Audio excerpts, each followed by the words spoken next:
बिस्मिल्लाहिर्रहमानिर्रहीम इय्याका नअबुदु व इय्याका नस्तईन। तो जिस तरीके से हमने पिछली वीडियोस के अंदर हमने कंट्रोल फ्लो ग्राफ के अंदर हमने बेसिस पाथ देखे थे और उसके अलावा आप इसके अंदर हमने उसकी साइक्रोमेट्रिक कम्प्लेक्सिटी के बारे में भी देखा था।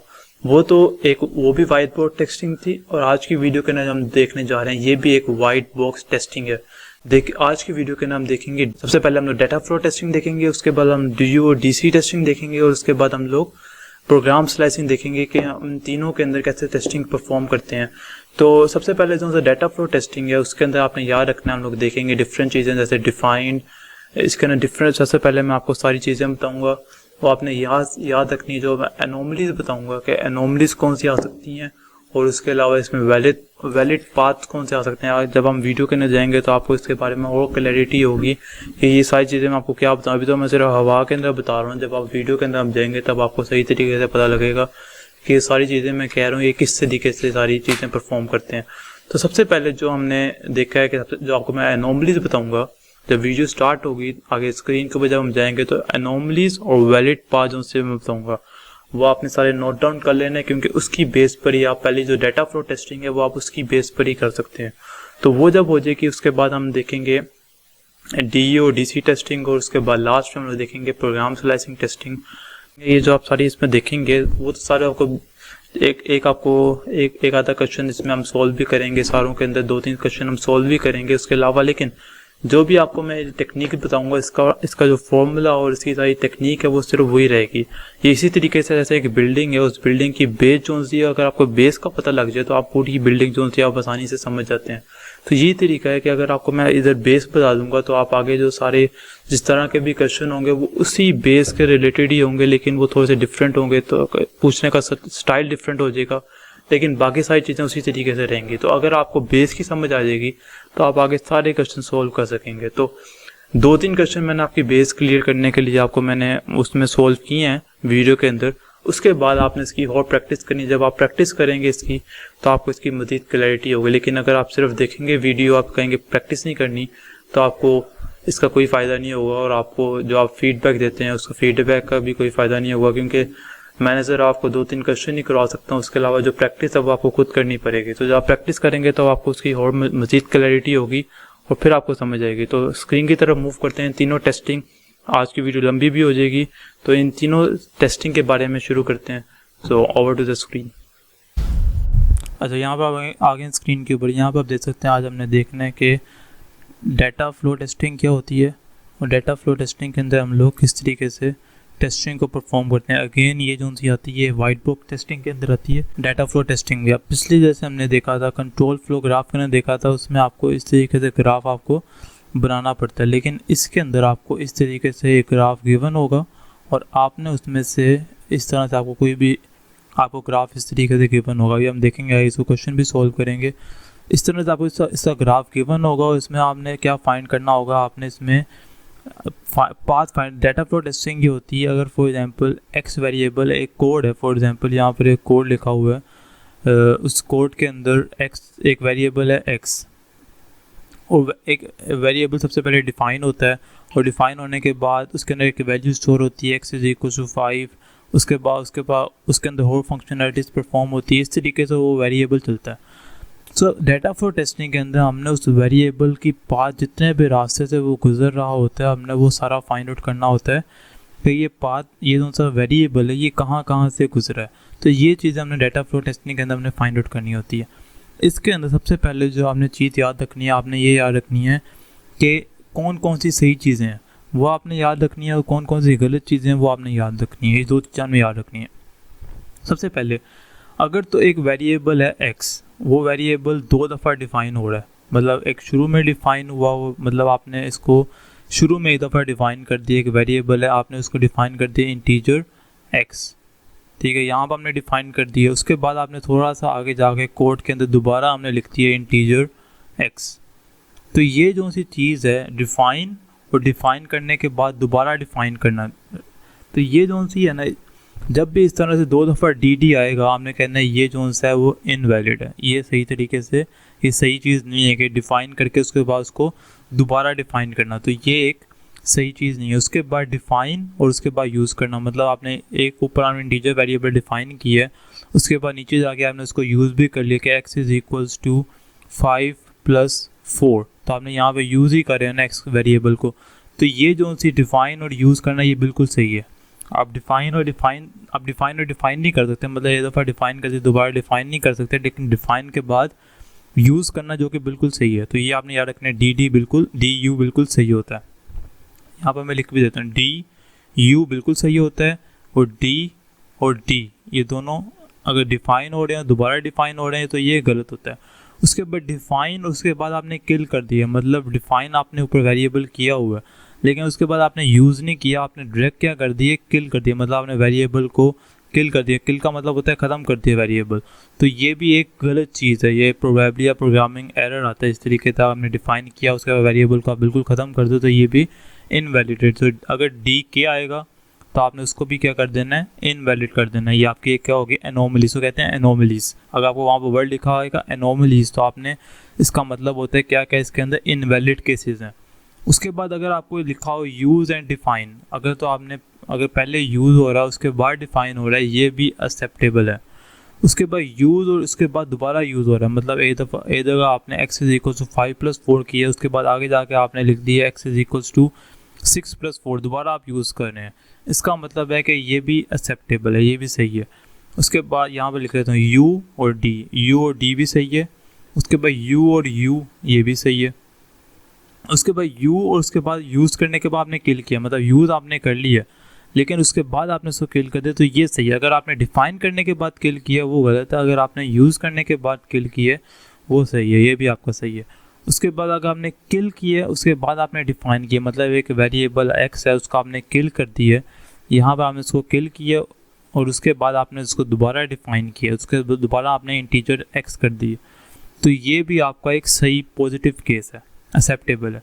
अगर आपने किल किया एक वेरिएबल, अगर फॉर एग्जांपल आपने यहाँ पे किल किया है उसके बाद आप दोबारा डिफ़ाइन करने के बाद आप दोबारा यूज़ करें, मतलब किल यहाँ पर किया उसके बाद यहाँ पर यूज़ करें, तो ऐसा तो नहीं हो सकता। जब आपने वेरिएबल किल ही कर दिया तो उसको आप यूज़ कैसे कर सकते जब तक आप उसको डिफ़ाइन नहीं करेंगे। तो ये भी एक गलत चीज़ है, ये सीरियस डिफेक्ट है। उसके बाद किल कर दिया कि वेरिएबल, उसके बाद यहाँ पर आपने किल लिखा उसके बाद आपने दोबारा उसको किल कर दिया, तो ये भी एक इनवैलिड केस है। तो होप सो आपको ये सारे केसेस अभी तक समझ आ चुके होंगे कौन से इसमें से वैलिड केसेस हैं और कौन से इसमें से इनवैलिड केसेस हैं। तो ये आपने सबसे पहले अंडरस्टैंड करने हैं। आपने एक जगह पर लिख लेने के कौन से आपके इसमें से इनवैलिड केसेस हैं और कौन से आपके इनमें से कौन से हैं वैलिड केसेस हैं। तो ये दोनों चीज़ें आपने यहाँ पर अंडरस्टैंड करनी है इस सारे केसेस, इस सारे सिनेरियो के अंदर, क्योंकि ये सारी चीज़ें ही आगे यूज़ होगी। अब हम सिर्फ यहाँ पे ये देख सकते हैं कौन सी आपकी एनोमलीज कौन सी हो सकती हैं। एनोमलीज आपकी ये होती हैं कौन से आपके एरर्स आ सकते हैं। तो अगर सबसे पहले आपका एक वेरिएबल यूज़ हो रहा है, इसका जो ये वाला साइन है इसका मतलब होता है फर्स्ट यूज़, मतलब पहले यूज़ हो रहा है। ये जहाँ भी ये साइन आएगा इसका मतलब होता है फर्स्ट। वैसे इसका मतलब होता है निगेशन, लेकिन यहाँ पर इसका मतलब है फर्स्ट यूज़। अगर तो आपका वेरिएबल एक पहले यूज़ हो रहा है तो इसका मतलब है ये आपका गलत केस है। अगर आपका पहले आपका किल हो रहा है तो ये भी गलत चीज़ है। अगर दो दफ़ा आपका डिफ़ाइन हो रहा है, जैसे हमने यहाँ पे देखा था, पहले डिफ़ाइन हुआ उसके बाद दोबारा डिफ़ाइन हुआ, तो ये भी आपका कौन सा गलत केस है। उसके बाद डिफ़ाइन हो रहा है उसके बाद किल हो रहा है, ये भी गलत केस है। किल के बाद किल हो रहा है, जैसे मैंने यहाँ पर बताया था, ये भी गलत चीज़ है। उसके बाद किल के बाद दोबारा यूज़ हो रहा है, ये भी आपका जो सा गलत चीज़ है। किल के बाद दोबारा यूज़ नहीं होना चाहिए, किल के बाद पहले डिफ़ाइन हो फिर यूज़ हो। उसके बाद डिफ़ाइन आप एंड पे जाके डिफ़ाइन करें, ये भी गलत है। तो ये जितने भी एनोमलीज़ यहाँ पर हमने देखी थी वो सारी एनोमलीज़ मैंने यहाँ पर लिख ली हैं। तो ये सारी आपकी एनोमलीज़ आ सकती हैं। इसके अलावा जो भी केस होगा वो आपका क्या होगा, वैलिड केस होगा। अब इसका हम क्वेश्चन देख लेते हैं किस तरीके से इसका क्वेश्चन आ सकता है। अच्छा, तो इस तरीके से आपको इसका क्वेश्चन आ जाएगा कि आपने इसमें ये आपको एक पाथ गिवन है, आपने इसमें सब जिसमें कितने वेरिएबल्स हैं, दो वेरिएबल, एक वेरिएबल एक्स है, इसके अंदर मैं यहाँ पर लिख भी देता हूँ एक वेरिएबल इसमें एक एक्स है एंड वाई, दो वेरिएबल हैं इसके अंदर।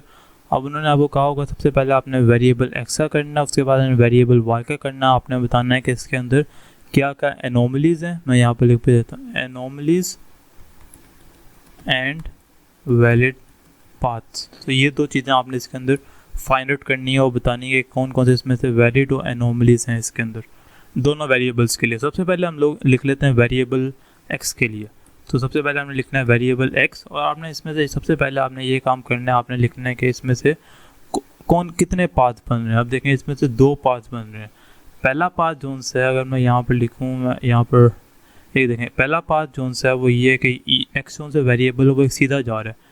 पहले ये एक्स है, इधर एक्स आया, उसके बाद इधर एक्स आया, फिर इधर नहीं आया, फिर इधर आया। तो ये एक पाथ है। दूसरा पाथ ये है कि अगर यूज़ एक्स जोन से है वो यहाँ से डायरेक्ट इधर आ रहा है, उसके बाद आगे जा रहा है। तो इसमें से ये वाला जोन से स्किप हो रहा है। तो इसके अंदर कितने पाथ्स बन रहे हैं? 2 पाथ्स बन रहे हैं। तो मैं यहाँ पर इसको कैंसिल कर देता हूँ। यहाँ पर सबसे पहले आपने निकालना है पाथ नंबर 1 के लिए। तो वेरिएबल एक्स का पाथ नंबर 1, इसके अंदर आप देखें तो सबसे पहले क्या हो रहा है, अच्छा ये आपने किस तरीके से, सबसे पहले आपने सारे पाथ्स लिख लेने हैं। तो पाथ नंबर 1 क्या होगा कि पहले सीधा वाला पाथ है, 2 पाथ है ना, एक पाथ सबसे पहले हम सीधा वाले के लिए कर लेते हैं। सबसे पहले देखें, सबसे पहले अगर आप नॉर्मली पीछे जाके वीडियो में देखें तो पहला क्या था, एक फर्स्ट इस तरह था, इस तरह, और यू देखें इसके अंदर ऐसे ही हो रहा है ना, एक निगेशन, मतलब इसमें निगेशन तो नहीं कहेंगे, इसका हम क्या कहेंगे, फर्स्ट यूज़। तो यहाँ पर फर्स्ट यूज़ आ रहा है तो हम लोग सबसे पहले लिखते हैं कि फर्स्ट यूज़। उसके बाद आपने दो का कंपैरिजन करना है, यू एक्स और डेफ एक्स, इस तरीके से आपने करना है। सबसे पहले क्या हो रहा है, use x and def x. तो ये आ रहा है, एक पहला आ गया, पहला ये आ गया, दूसरा ये आ गया। उसके बाद डेफ एक्स और इस यूज़ एक्स को हम करेंगे def x and use x, इस तरीके से ये वाला डेफ एक्स और ये वाला यूज़ एक्स आ गया। उसके बाद आपने किसको करना है, यूज़ एक्स और इस डेफ एक्स को करेंगे यूज़ एक्स, मतलब हमने 2 का कंपैरिजन करना है सिर्फ एक्स वेरिएबल्स का आपस में, यूज़ एक्स डेफ एक्स, उसके बाद डेफ एक्स यूज़ है, उसके बाद यूज़ एक्स डेफ एक्स, उसके बाद डेफ एक्स का मतलब है डिफाइन एक्स, उसके बाद देखें डिफाइन एक्स और उसके बाद किल एक्स। तो यहाँ पर क्या आ जाएगा, डिफाइन एक्स एंड यहाँ पर क्या आ जाएगा, किल एक्स। तो ये जो से आपके सारे पाथ निकल आए हैं पाथ नंबर 1 के लिए। अब इसी तरीके से हम लोग निकाल लेते हैं पाथ 2 भी। तो यहाँ पर हम निकाल लेते हैं पाथ 2। तो पार्ट 2 क्या बनेगा, पहले सबसे पहले इसमें भी निगेशन यू आ रहा है, उसके बाद क्या आ रहा है, यूज़ एक्स, और उसके बाद ये वाला नहीं आएगा, इसमें अब ये वाला आएगा। तो यहाँ पर क्या है, use x and use x, और उसके बाद use x and def x, इसके बाद डेफ एक्स और उसके बाद किल एक्स। तो def x and kill x. तो आपने सबसे पहले दोनों पाथ नंबर 1 और पाथ नंबर 2 के लिए आपने ये सारी दोनों चीज़ें आपने फाइंड आउट कर लेनी है। उसके बाद अब हमने इसमें से निकालना है कि इसमें से एनोमलीज कौन सी और वैलिड पाथ कौन से हैं। तो अगर आप पिछली वीडियो में देखें तो आपको मैंने उसमें थोड़ा पीछे करके देखें तो मैंने सारा आपको बताया था कि एनोमलीज कौन कौन सी थी। इस वजह मैंने आपको कहा था वो सारी एनोमलीज आप लिख लें। तो सबसे पहले एनोमली देखें फर्स्ट यूज़, उसके अंदर देखें तो पहला जो था वो फर्स्ट यूज़ की एनोमली ही थी। तो एनोमली आपने लिखना है यहाँ पर anomalies for variable x. Variable x के लिए क्या क्या एनोमलीज इसमें आ रही हैं वो आपने सारी यहाँ पर नोट डाउन कर लेनी। सबसे पहले निगेशन यू की एक एनोमली है, उसके बाद यूज़ हो रहा है, उसके बाद डिफाइन हो रहा है, ये कोई एनोमली नहीं है। डिफाइन के बाद यूज़ हो रहा है, ये भी कोई एनोमली नहीं है। यूज़ के बाद डिफाइन हो रहा है, ये भी कोई एनोमली नहीं है। लेकिन डिफाइन के बाद जो किल हो रहा है ये एक एनोमली है पाथ नंबर 1 के अंदर। तो यहाँ पर आप लिख लेंगे def x and kill x. ये एक क्या होगी, ये एनोमली होगी है, जिसको आप ये भी कह सकते हैं डी ब्रैकेट में लिख सकते हैं डी के। तो ये एक एनोमली है। और पाथ नंबर 2 के अंदर भी देखें तो वो सेम ही बन रही। तो आपने यहाँ पर लिख लेना है एनोमलीज फॉर वेरिएबल एक्स कितनी है, ये 2 है। उसके बाद आपने यहाँ पर लिखना है वैलिड पाथ कितने हैं, 4 वेरिएबल एक्स के लिए। वेरिएबल एक्स के लिए अब वैलिड पार्ट कौन कौन से हैं देखें तो इसके अंदर जो एनोमलीज के अलावा जितने भी हैं use x and def x, ये वैलिड पाथ है। उसके बाद def x and use x, ये भी एक वैलिड है। उसके बाद यूज़ एक्स और उसके बाद डेफ एक्स। तो ये सारे आपके क्या आ गए हैं, वैलिड पाथ्स आ गए। दोनों के लिए सेम ही आ रहे हैं। तो आपने यहाँ पर इस तरीके से दोनों के लिए आपने लिख लेना। तो ये आ गया आपके वैलिड पाथ और ये आपके आ गया एनोमलीज फॉर वेरिएबल एक्स। अब हमने फाइंड करनी है वेरिएबल वाई के लिए। तो आप इधर देखें तो वेरिएबल वाई के लिए भी 2 पाथ्स ही बन रहे हैं इसके अंदर। सबसे पहले हमने पाथ आइडेंटिफाई करने हैं, इसके अंदर इस तरीके से बन रहा है। अब आपको जिस तरह से क्वेश्चन आएगा, आपका क्वेश्चन के अंदर हो सकता है 2 से ज़्यादा पाथ बन जाए, तो आपने उस तरीके से आपने पाथ आइडेंटिफाई करने हैं कि किस रास्ते से वो जा रहा है। जैसे हमने बेसिस पाथ के रास्ते सारे निकाले थे। तो इसके अंदर आप देखें तो ये एक वेरिएबल y है, तो वेरिएबल y यहाँ पर आ रहा है, उसके बाद यहाँ पर आ रहा है, तो एक अभी तक यहाँ तक गया है, उसके बाद ये वाला तो नहीं आ रहा लेकिन इसके रास्ते में आ रहा है, तो इसको ये भी काउंट करेंगे। और उसके बाद यहाँ से आगे ये सारा इस तरीके से जा रहा है, क्योंकि इसके अंदर भी यूज़ हो रहा है, इसके अंदर भी यूज़ हो रहा है। उसके बाद अगर आप देखें तो दूसरा पाथ क्या हो सकता है कि यहाँ पर, और उसके बाद यहाँ से आगे जा रहा है, तो इसके अंदर कौन सी आएंगी, ये वाला आएगा, उसके बाद ये और ये वाला आएगा। तो इसके भी 2 पाथ ही बन रहे हैं। सबसे पहले हमने से सारे पाथ आइडेंटिफाई कर लेते हैं क्या क्या पाथ बन रहे हैं। इसके अंदर भी सेम देखें तो पहले एक यू सबसे पहले यूज़ हो रहा है, उसके बाद क्या हो रहा है, डिफाइन हो रहा है वाई, तो आप इधर लिखेंगे। उसका दूसरा क्या आएगा, use y and def y.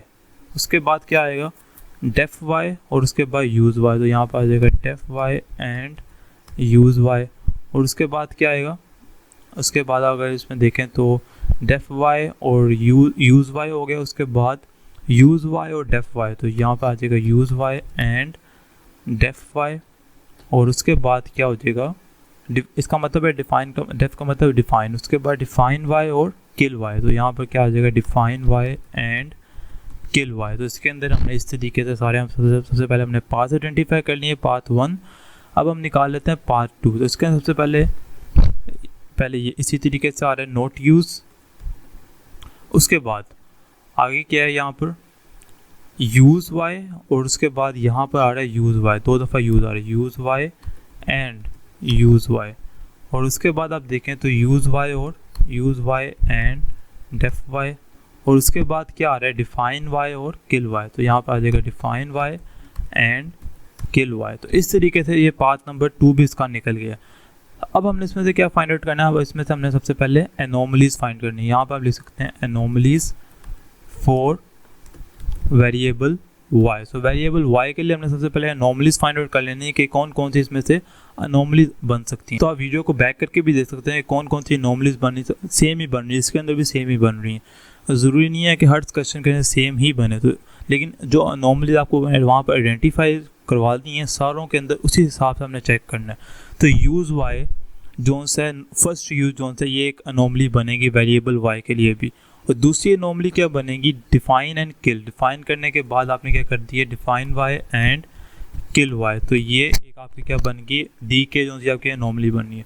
तो जो इंपॉर्टेंट चीज़ थी वो इंपॉर्टेंट चीज़ यही थी कि आपने पहले जो थी मैंने आपको एनोमलीज और वो सारी चीज़ें बताई हैं, वो आपको अच्छे तरीके से पता होनी चाहिए कि कौन कौन सी आपकी एनोमलीज और वैलिड पाथ बन सकते हैं। तो अब हम आइडेंटिफाई कर लेते हैं वेरिएबल वैलिड पाथ कौन से बनते हैं वेरिएबल y के लिए। तो एक बन सकता है use y and def y बन सकता है, और उसके बाद डिफाइन y, तो यहाँ पे लिखते हैं define y and use y। तो ये 2, इसके अलावा तीसरा भी वही है। तो ये आपके क्या बन गए वैलिड पाथ, और ये आपके क्या बन गए यहाँ पर एनोमली। तो इस तरह का क्वेश्चन जब भी आपको आएगा, आपने सिर्फ और सिर्फ उसके पाथ आइडेंटिफाई करने हैं, और आपने बतानी कौन कौन सी एनोमलीज आ सकती हैं और कौन कौन सी आपके यहाँ पर वैलिड पाथ्स बन सकते हैं। तो इस डाटा फ्लो के अंदर सिर्फ आपने इसी तरीके से बताना है। तो उम्मीद करता हूँ कि आपको जब भी इस तरह का क्वेश्चन आएगा, यहाँ पर मैं लिख भी देता हूँ, इसका नाम क्या है, data flow testing. Data flow कि डाटा किस तरीके से फ्लो हो रहा है, आपने वो बताना है कि वेरिएबल किस हिसाब से फ्लो हो रहा है, आपने सिर्फ वो आइडेंटिफाई करना है। आपने बताना है कि इसमें एरर्स किन किन वजह से और आपने हमेशा इसमें से 2 वेरिएबल्स को काउंट करना है। 2 वेरिएबल्स का मतलब 2 को आपस में कंपेयर करना है, यूज़ एक्स और डेफ एक्स, मतलब यूज़ एक्स यहाँ पर और डेफ एक्स यहाँ पर, इन दोनों को आपने एक दूसरे के साथ आपने क्या करना है, आपने इसको कंबाइन करके चेक करना। उसके बाद ये दोनों हो गए, उसके बाद डिफाइन एक्स, उसके बाद यूज़ एक्स, उसके बाद ये दोनों हो गए, उसके बाद आपने क्या करना है यूज़ एक्स, उसके बाद डिफाइन इन दोनों को, उसके बाद डिफाइन एक्स, उसके बाद किल एक्स। तो आपने 2 का आपस में क्या करना है, कंपैरिजन करना है। इसी तरीके से वाई का भी हमने करना है। तो उम्मीद करता हूँ कि आपको ये सारी समझ आ गई होगी। अब हम नेक्स्ट टेस्टिंग की वो मूव करते हैं, जिसको हम कहते हैं DU टेस्टिंग। इसका मतलब होता है डिफाइन यूज टेस्टिंग। अच्छा, तो ये आपको इस तरीके से आपको अब इस क्वेश्चन के अंदर आपको इस तरीके से जो आपको मैंने बताया, इस टेस्टिंग का नाम क्या है, मैं यहाँ पर नाम लिख देता हूँ, इसका नाम है DU टेस्टिंग। और DU का मतलब क्या होता है, D का मतलब होता है डिफाइन और U का मतलब होता है यूज़, मतलब कहाँ कहाँ वो वेरिएबल, वो वाला वेरिएबल डिफाइन हुआ और यूज़ हुआ, आपने वो वाली हमें टेस्टिंग परफॉर्म करनी है।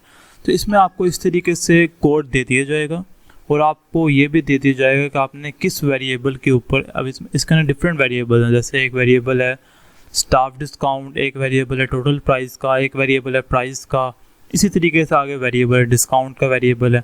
आपको इसमें से वो कोई भी एक या दो या तीन आपको कोई भी वेरिएबल दे सकते हैं। जैसे फॉर एग्जांपल अगर वो आपको देते हैं क्या है प्राइस वेरिएबल, जो प्राइस है यहाँ पर इसकी आपने इसके ऊपर में परफॉर्म क्या करनी है, DU टेस्टिंग परफॉर्म करनी है। तो ये किस तरीके से हम लोग इसकी टेस्टिंग परफॉर्म करेंगे, तो सबसे पहले आप देखें इस टेस्टिंग का नाम जो है वो है डिफ़ाइन और यूज़ टेस्टिंग।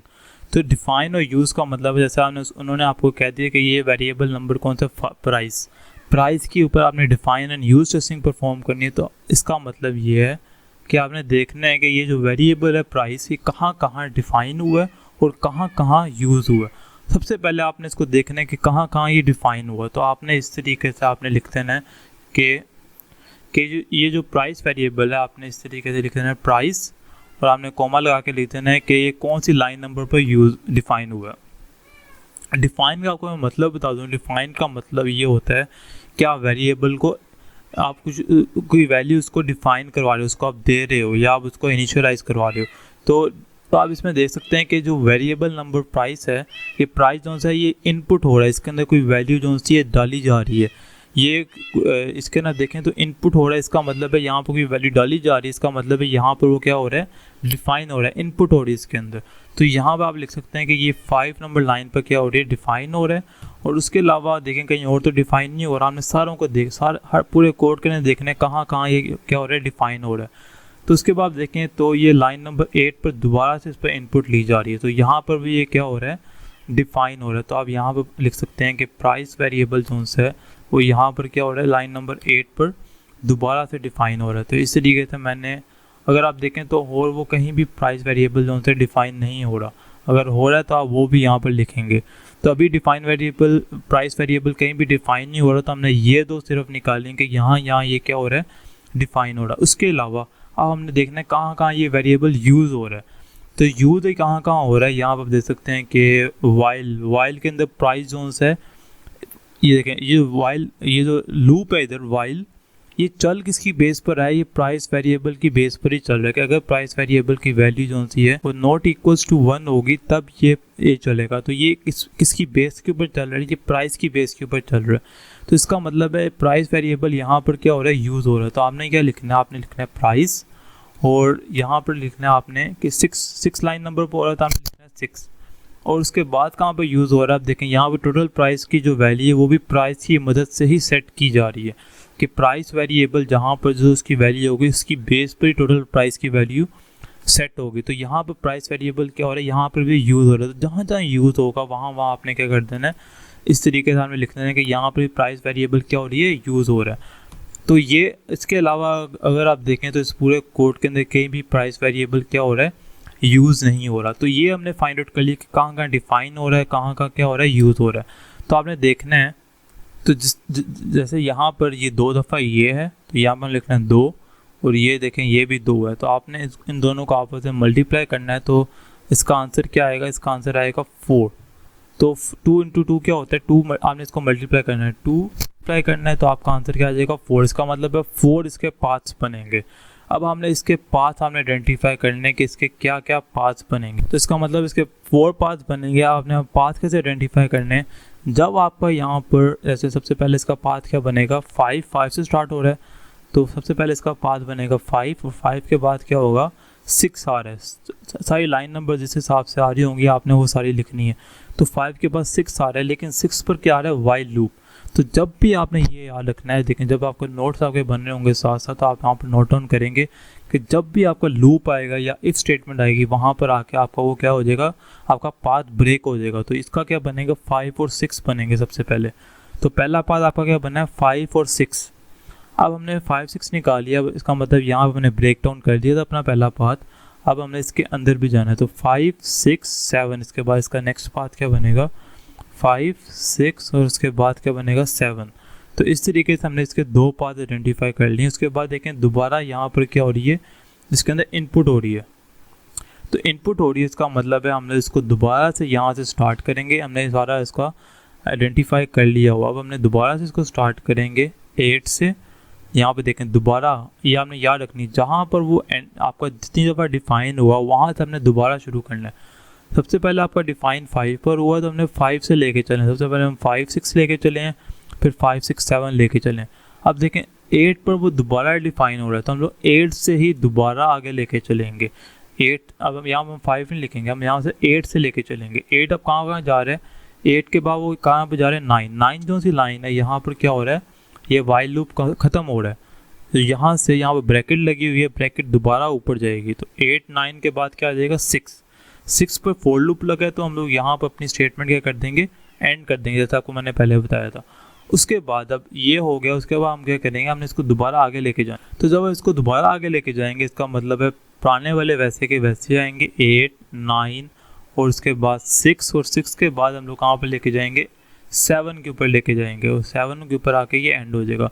और इसको आइडेंटिफाई करने का जो आसान तरीका वो ये है कि आपने सबसे पहले इस डिफाइन वेरिएबल से स्टार्ट करना है और दूसरे डिफाइन वेरिएबल तक जाना है, और इसकी जो एंडिंग नोड है वो 7 पर ही होगी, सारों की एंडिंग 7 पर ही होगी। जैसे इसकी एंडिंग 7 पर ही हो रही है और इसकी एंडिंग भी हो रही है 7 पर ही हो रही है, तो सारों की एंडिंग कहाँ पर होगी, वो 7। अच्छा, तो आपको इस तरीके से क्वेश्चन आ सकता है कि आपने इसके ऊपर क्या करनी है, DU टेस्टिंग परफॉर्म करनी है और DC टेस्टिंग परफॉर्म करनी है। तो किस तरीके से DU तो आपको मैंने बताया किस तरीके से परफॉर्म करना है, DC भी कोई इतना मुश्किल नहीं है, वो भी आपको मैं बताता हूँ वो हमने किस तरीके से फाइंड आउट करनी है। तो path for the variable n1 इसमें से वेरिएबल है, आपने उस पर क्या करनी है, सिर्फ n1 वेरिएबल पर आपने परफॉर्म करनी है DU और DC टेस्टिंग दोनों। सबसे पहले स्टेप नंबर 1 आपको मैंने बताया था, आपने देखना था कि वेरिएबल कौन सा है, डिफाइन कहाँ पर हो रहा है और उसके बाद यूसेज कहाँ पर हो रहा है, आपने वो लिखना है। सबसे पहले आप यहाँ पर लिख सकते हैं कि डिफाइन वाली नोड्स आपकी कौन कौन सी हैं, जहाँ जहाँ वो डिफाइन हो रहा है। तो डिफाइन यहाँ पर आपको मैंने एक बताया था कि डिफाइन आपने देखना है, आपने इनिशियलाइज नहीं देखना। तो डिफाइन अगर आप देखें तो यहाँ पर इनिशियलाइज हो रहा है, डबल वैल्यू यहाँ पर क्या हो रही है, इनिशियलाइज हो रही है, और यहाँ पर सी इन के अंदर वो उसके अंदर इनपुट जा रही है, मतलब कोई चीज़ उसके अंदर आप इंसर्ट कर रहे हैं। तो यहाँ पर उसकी वैल्यू जैसा आपको मैंने बताया था कि एक वेरिएबल है, अगर यहाँ पर var x c अगर कह लें =5, तो यहाँ पर क्या हो रहा है, ये डिफाइन हो रहा है, इसके अंदर ये वैल्यू जा रही है, तो ये यहाँ पर क्या हो जाएगा, एक डिफाइनिंग हो जाएगा। तो यहाँ पर आप लिख सकते हैं कि वेरिएबल का नाम क्या है n1, और ये यहाँ पर क्या हो रहा है, कौन सी लाइन नंबर पर, 6 वाली लाइन नंबर पर क्या हो रहा है, डिफाइन हो रहा है, तो हमने यहाँ पर ये लिख दिया। उसके बाद देखेंगे कहीं भी डिफाइन नहीं हो रहा आगे, तो आपने इसका मतलब है इसमें डिफाइनिंग नोड सिर्फ कौन सी हैं, ये है। उसके बाद आपने कौन सी निकालनी है, आपने निकालनी है यूसेज नोड कौन कौन सी हैं। तो यूसेज इसके अंदर आप देखें तो सबसे पहले यहाँ पर आपने n1 के लिए निकालनी है, तो यूसेज सबसे पहले कौन सी निकलेगी, इसके अंदर देखें तो 7वीं लाइन नंबर 7 पर यूसेज हो रहा है। हमने लास्ट में देखा था वहाँ पर वाइल लूप आया हुआ था, वो वाइल लूप वाले को हम लोग काउंट करते हैं ऐसा यूसेज। तो इसके अंदर इफ स्टेटमेंट लगी है तो ये इसको भी हम लोग काउंट करेंगे ऐसा एज अ यूसेज। तो यहाँ पर हम लिखेंगे कौन सी लाइन नंबर है 7, तो यहाँ पर हम लिखेंगे 7, और उसके अलावा किस में यूसेज हो रहा है, इसमें देखें यहाँ पर जब उसकी वैल्यू एक वहाँ पर दी जाएगी तो यहाँ पर शो भी हो रही है, तो इसको भी हम लोग यूसेज करने कंसीडर करेंगे। यहाँ पर आ जाएगा n1 और लाइन नंबर कौन सी है 8, और उसके बाद अगर आप देखें तो n1 के ऊपर कौन सा हो रहा है, n1 देखें यहाँ पर भी आ रहा है, तो यहाँ इस जहाँ n1 आएगा इसका मतलब है वहाँ पर वो क्या हो रहा है, यूसेज हो रहा है। यहाँ पर इसकी वैल्यू मैटर कर रही है एलसीएफ को चलते वक्त, तो जहाँ जहाँ उसकी वैल्यू मैटर कर रही होगी और जहाँ जहाँ वो वेरिएबल आ रहा होगा वो सारी हो जाएंगी उसकी यूसेज, और जहाँ जहाँ उसकी वेरिएबल डिफाइन हो रहा है, जैसे हमने देखा था लास्ट टाइम वाले के अंदर 2-3 जगह डिफाइन हो रहा था, हमने जितनी जगह डिफाइन होगा जितनी जगह इनपुट होगा वहाँ हमने क्या लिख देना है, डिफाइनिंग में लिख देना है, और जहाँ जहाँ यूज़ होगा वहाँ हमने यूसेज में लिख देना है।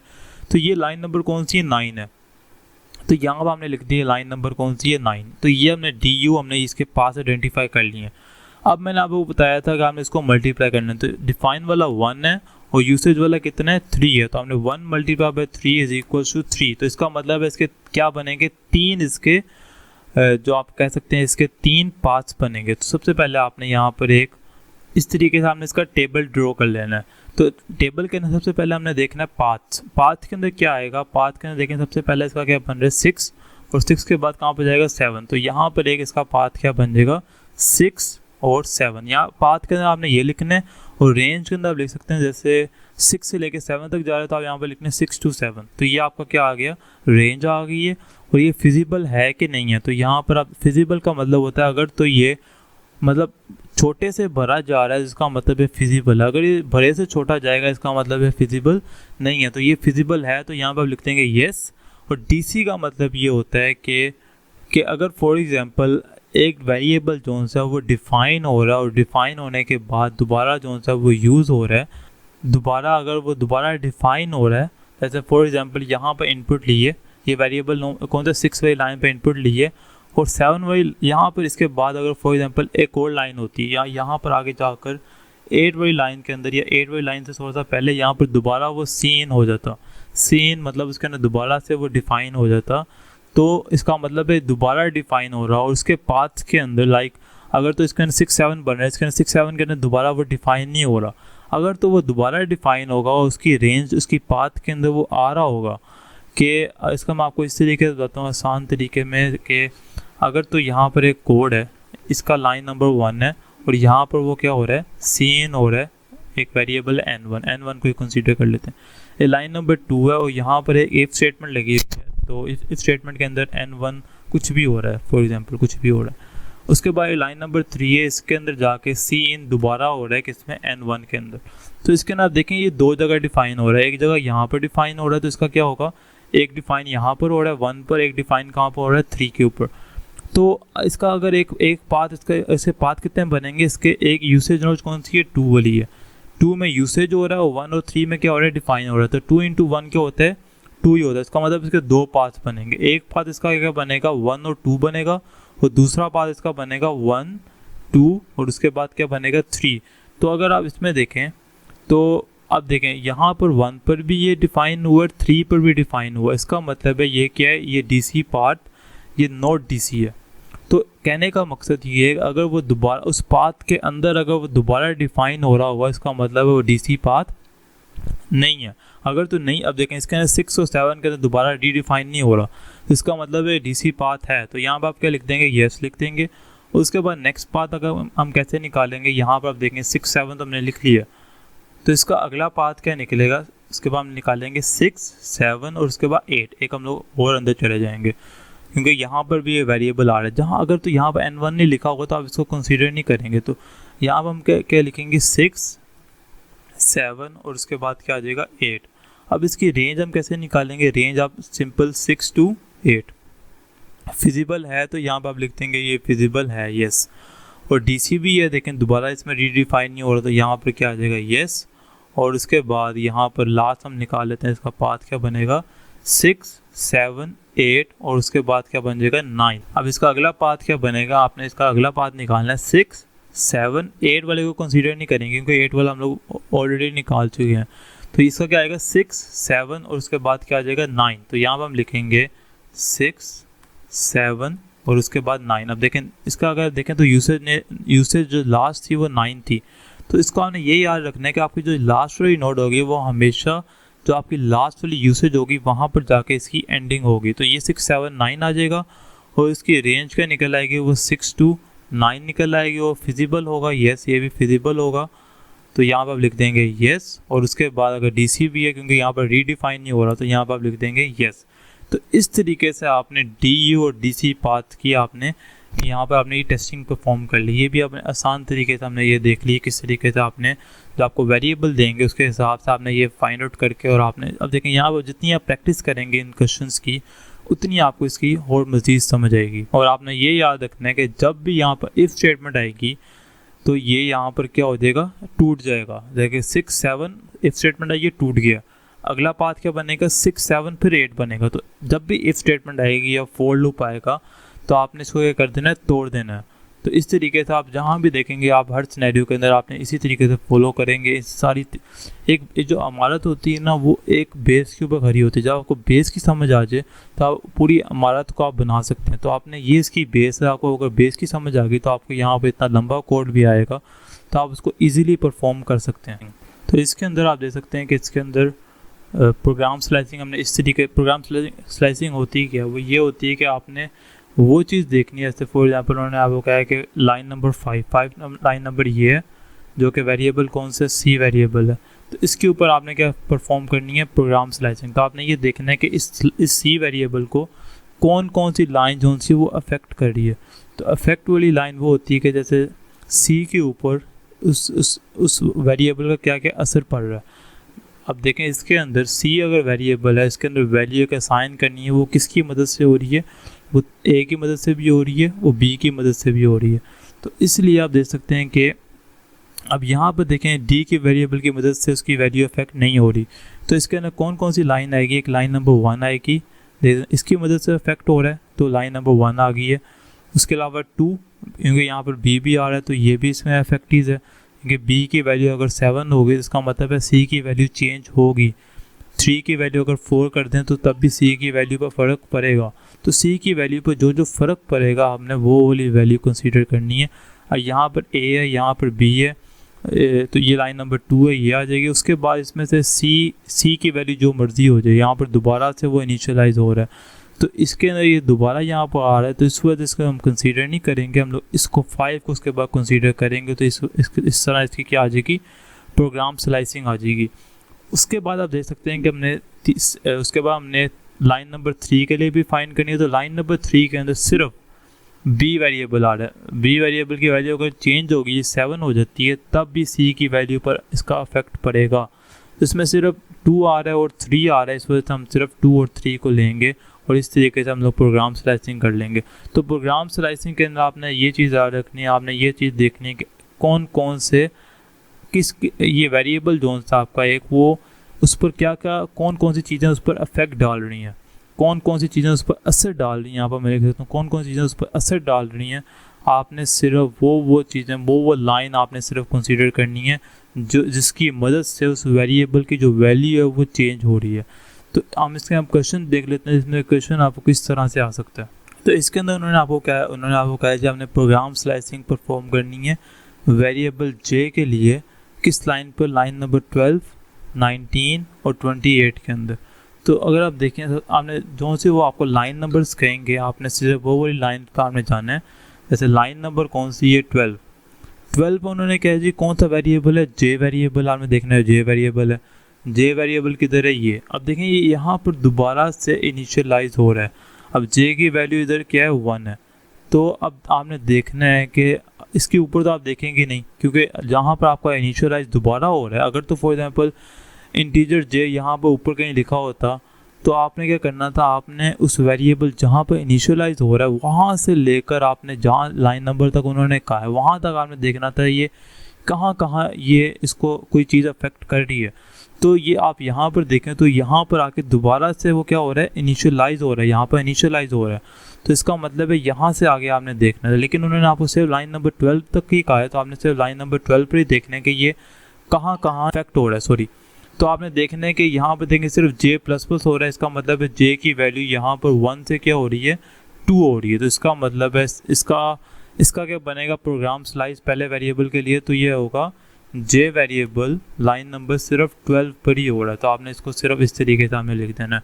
अगर तो कुछ और होगी, और वैल्यूज़ भी होंगे, तो आप इसके आगे आप इसी तरीके से आप लिख सकते हैं कि जे वेरिएबल इस लाइन पर क्या हो रहा है, अफेक्ट हो रहा है। तो आपने यहाँ पर इस तरीके से लिखना है J12 इज इक्वल्स टू, आपने जो लाइन नंबर होंगे आपने यहाँ पे लिख देनी है। अभी सिर्फ 12 ही है तो आपने यहाँ पर क्या लिखनी, सिर्फ 12 ही लिखनी है। उसके बाद उन्होंने कहा आपने लाइन नंबर 19 पर देखना है। लाइन नंबर 19 कहाँ पर है, ये लाइन नंबर 19 है। इसके ऊपर आपने देखना है तो इंटीजर आई जे जोन सा वो यहाँ पर इनिशियलाइज हो रहा है और इसमें जोन सा सिर्फ यहाँ पर जे प्लस हो रहा है। अब देखें यहाँ पर 1 हुआ, 1 होने के बाद यहाँ पर कोई उस पर इफेक्ट नहीं डाल रहा।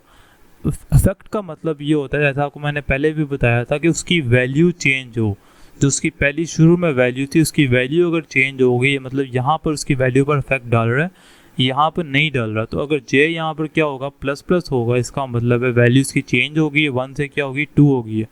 तो जब उसकी वैल्यू 2 हो जाएगी तो उसके ऊपर एक इफेक्ट पड़ा है। तो उसके बाद यहाँ पर आके देखें, यहाँ पर उसको कोई इफेक्ट, लाइन नंबर 19 पर का है लेकिन यहाँ पर उसको कोई इफेक्ट नहीं डाल रहा। तो इसका जो प्रोग्राम स्लाइस बनेगा वो लाइन नंबर 19 के लिए निकाल रहे हैं। तो यहाँ पर क्या आ जाएगा, जे और आपने लिखना है इज इक्वल्स टू 17। तो क्योंकि यहाँ पर ये इनिशियलाइज हो रहा तो हमने सिर्फ यहाँ पर ही देखेंगे इसका कौन सा अफेक्ट है, सिर्फ लाइन नंबर 17 पर ही इसका अफेक्ट जा रहा है।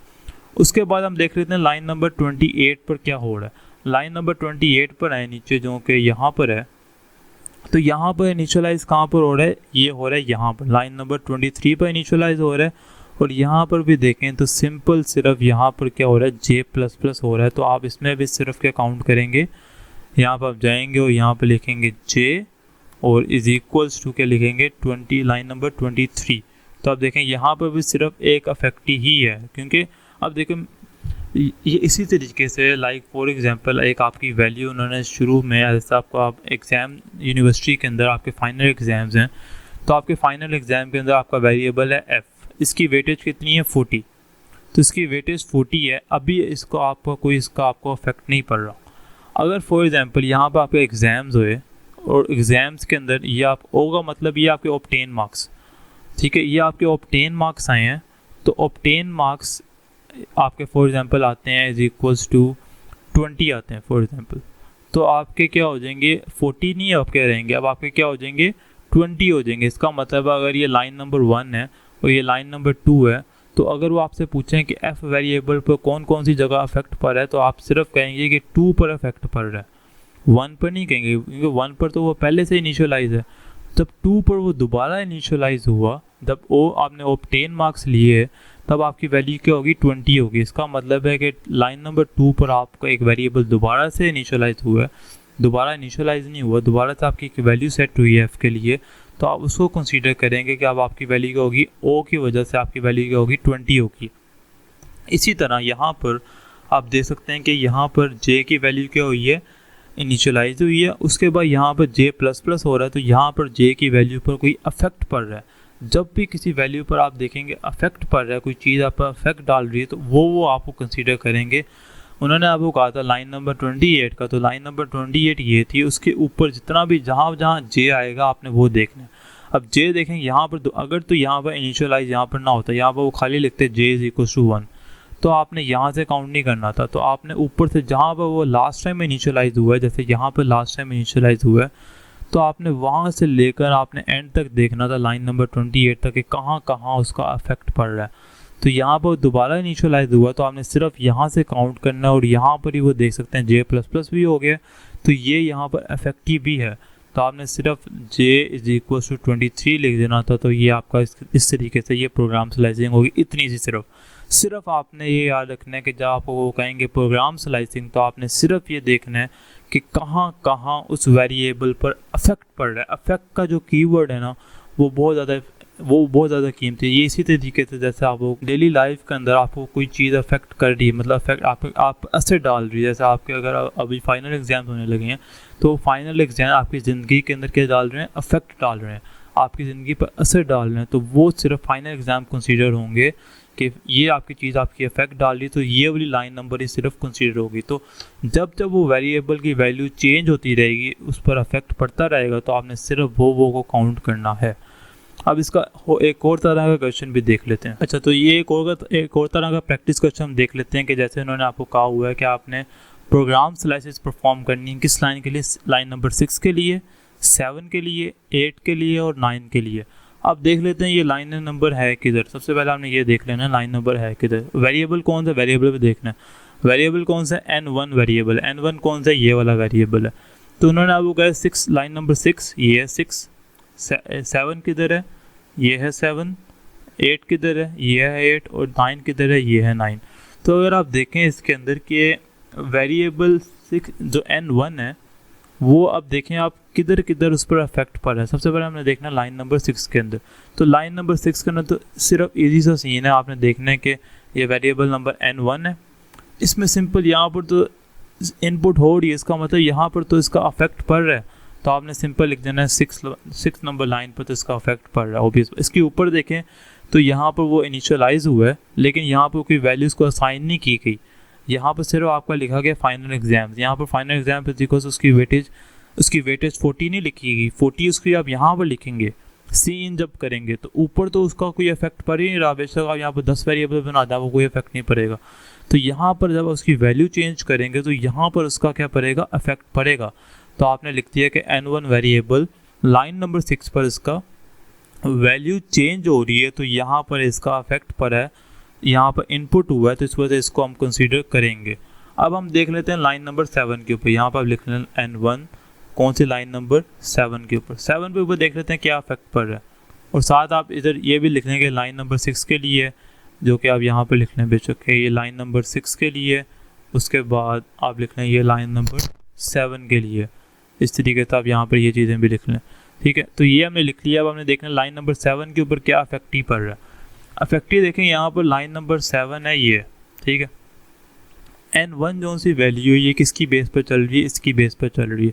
लेकिन अगर देखें यहाँ पर उसको वैल्यू असाइन नहीं की जा रही है। इधर अगर आप देखें ध्यान से, N2 की जो भी वैल्यू है, फॉर एग्जांपल 50 है, 50 जो वैल्यू है वो N1 के पास नहीं आ रही। N1 अपनी वैल्यू पर कायम ही है, जो भी उसकी वैल्यू है।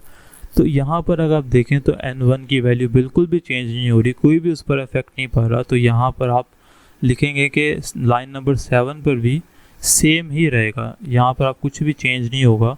यहाँ पर जो सा आप 6 ही लिखेंगे और ये आपका क्या हो जाएगा इसमें एक और, क्योंकि आप इसके ऊपर देखना है ना, हमने उसके ऊपर देखें लाइन नंबर 6 के ऊपर ही इसका चेंज हुआ है। तो हम लोग 7 पर तो कुछ हुआ ही नहीं, तो हम लोग जहाँ से इनिशियलाइज हुआ था, यहाँ पर इनिशियलाइज हुआ था, यहाँ से हमने आगे देखा कि यहाँ पर उस पर इफेक्ट पड़ा है और लाइन नंबर 7 पर आए हैं, यहाँ पर कोई इफेक्ट नहीं पड़ा, तो इसको हम लोग कंसीडर ही नहीं करेंगे।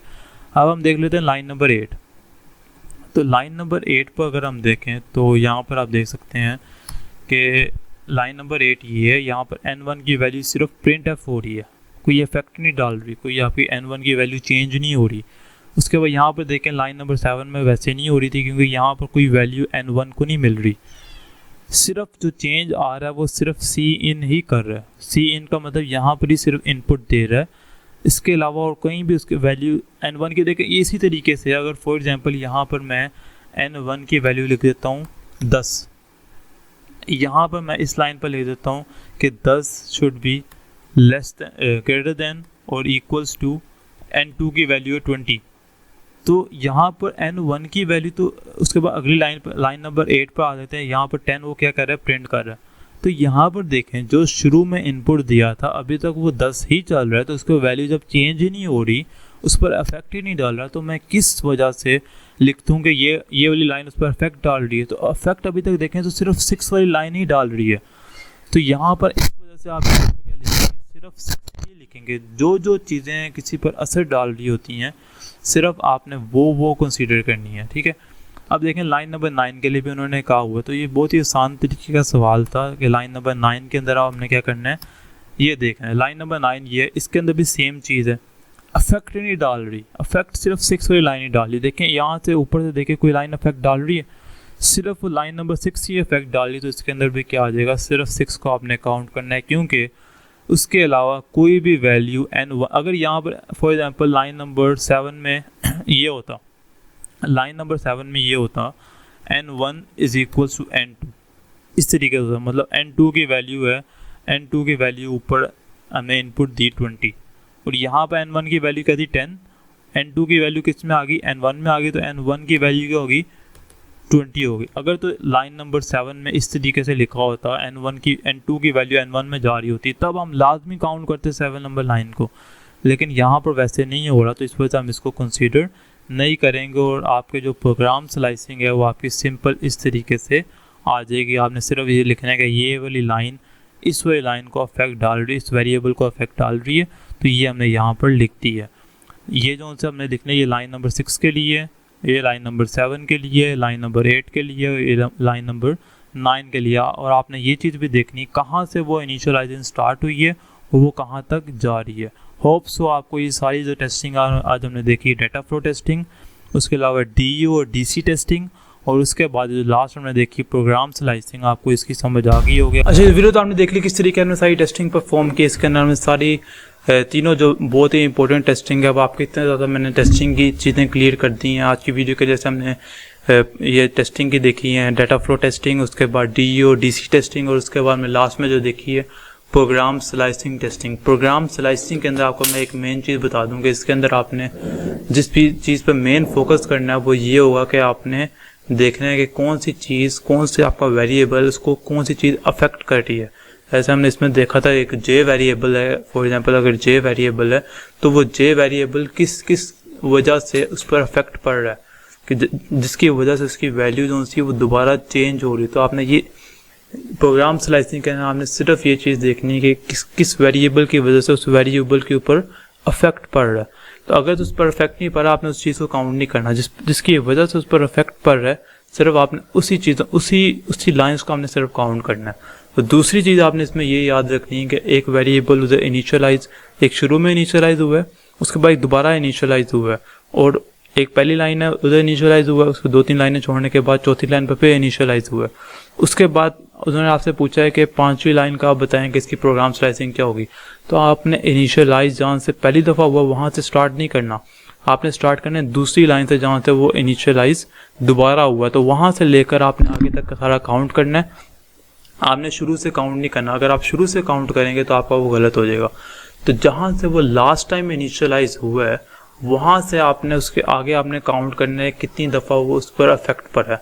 तो प्रोग्राम स्लाइसिंग करना तो आपने एक अफेक्ट का कीवर्ड याद रखना है। उसके बाद जो DU/DC टेस्टिंग है वो जिस तरीके से आपको मैंने बताई थी कि आपने उसी तरीके से सबसे पहले डिफाइन नोड्स निकाल लेने, फिर आपने यूसेज नोड निकाल लेने। डिफाइन नोड्स का ना आपने ये चीज़ याद रखनी है कि डिफाइन नोड्स के अंदर इनिशियलाइज नहीं आएगी, उसके अंदर सिर्फ डिफाइनिंग होगी। जैसे कि इनिशियलाइज जैसे कि डिक्लेयर करते हैं कि फॉर एग्जांपल एक एक्स वेरिएबल के अंदर मैंने 5 को रख दी है या उसके अंदर इनपुट करवा दी, तो ये सारी आपकी डिफाइनिंग नोड्स हो जाएंगी। उसके बाद जो भी आपकी यूसेज नोट होंगी वो आपने काउंट करनी है, उसका मल्टीप्लाई करके जिस तरीके से आपको मैंने बाकी बताया था, आपने उस तरीके से उसके पाथ निकाल लेने हैं। तो उसके बाद आपने जो पहले हमने देखा था डाटा फ्लो टेस्टिंग, वो आपने उन दोनों को कंपेयर करना। अगर आपको ये एनोमलीज याद हो जाएं जो आपको मैंने बताई थी कि कौन कौन सी एनोमलीज आती हैं, वो आप पहले नोट डाउन करके याद कर लें। उसके बाद आपको ये डाटा फ्लो टेस्टिंग भी आपकी हो जाएगी। अब आप प्रैक्टिस करें जो आपको मैंने बताया। जब आप प्रैक्टिस करेंगे तो आपकी मज़ीद क्लैरिटी आएगी। तो अगर आपको आज की वीडियो समझ आएगी तो कमेंट में बताएं, लाइक करें, शेयर करें, और जो नेक्स्ट वीडियो होगी वो हम और भी टेस्टिंग के ऊपर देखेंगे। तो आज की वीडियो के लिए इतना ही, मिलते हैं नेक्स्ट वीडियो के अंदर, तब तक अल्लाह हाफिज़। For more exciting videos, like, comment and subscribe my channel. Thank you so much.